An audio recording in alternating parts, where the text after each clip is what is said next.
আসসালামু আলাইকুম ওয়া রাহমাতুল্লাহ। কেমন আছেন সবাই? আশা করি সকলে ভালো আছেন।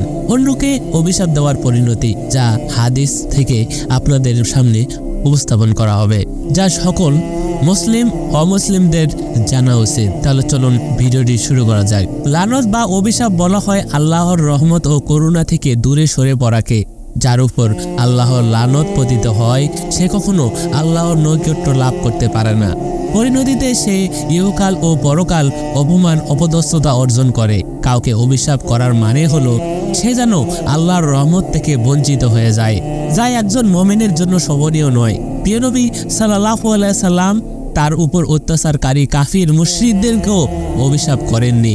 আবু হুরায়রা রাদিয়াল্লাহু থেকে বর্ণিত, তিনি বলেন, রাসূল সাল্লাল্লাহু আলাইহি সাল্লামকে বলা হলো, হে আল্লাহর রাসূল, আপনি মুশরিকদের উপর বদদুয়া অভিশাপ করুন। তিনি বলেন, আমি তো অভিশাপকারী রূপে প্রেরিত হইনি, বরং প্রেরিত হয়েছি রহমত স্বরূপ।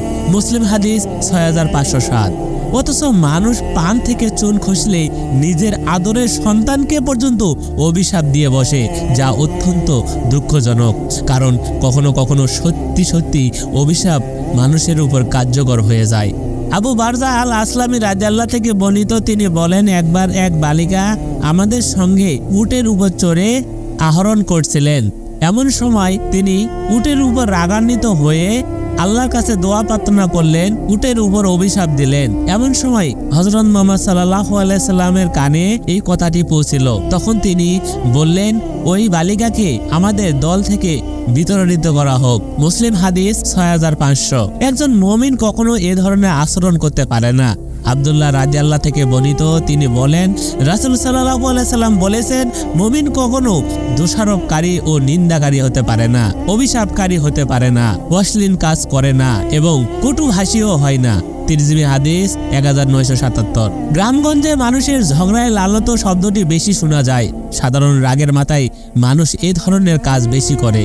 অতিরিক্ত অভিশাপ দেওয়া কারো কারো অভ্যাসে পরিণত হয়, অথচ অন্যকে অভিশাপ দেওয়া হারাম। রাসূল সাল্লাল্লাহু আলাইহি সাল্লাম বলেছেন, তোমরা পরস্পরকে আল্লাহ তাআলার অভিশাপ, তার গজব ও জাহান্নামের বদদুয়া করো না। তিরমিজি হাদিস 1976। এভাবে মানুষকে অভিশাপ দিলে তা নিজের উপর পড়ার আশঙ্কাই বেশি থাকে। আবু দারদা রাদিয়াল্লাহু থেকে বর্ণিত, তিনি বলেন, রাসূল সাল্লাল্লাহু আলাইহি সাল্লাম বলেছেন, যখন কোনো বান্দা কোনো বস্তুকে অভিশাপ দেয় তখন ওই অভিশাপ আকাশের দিকে অগ্রসর হয়। তৎপর সেই অভিশাপের আকাশে উঠার পথকে বন্ধ করে দেওয়া হয়। তখন তা আবার দুনিয়ার প্রত্যাবর্তনের জন্য রওনা হয়, কিন্তু দুনিয়ায় আসার পথও বন্ধ করে দেওয়ায় সে ডানে বাঁয়ে যাওয়ার চেষ্টা করে। অবশেষে অন্য কোনো পথ না পেয়ে যাকে অভিশাপ করা হয়েছে তার কাছে ফিরে আসে। তখন সে বস্তু যদি অভিশাপের যোগ্য হয় তাহলে তার উপর অভিশাপ পতিত হয়, অন্যথায় অভিশাপকারীর উপরই তা পতিত হয়। আবু দাউদ হাদিস নম্বর 4905। তাই কারো উপর রাগ হলেই তাকে অভিশাপ দিতে নেই, বরং তার হেদায়েতের দোয়া করাই বেশি কল্যাণকর।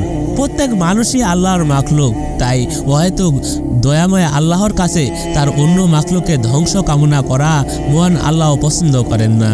আল্লাহ আমাদের সবাইকে এই ধরনের কাজ থেকে হেফাজত করুক, আমিন। আজ এ পর্যন্তই।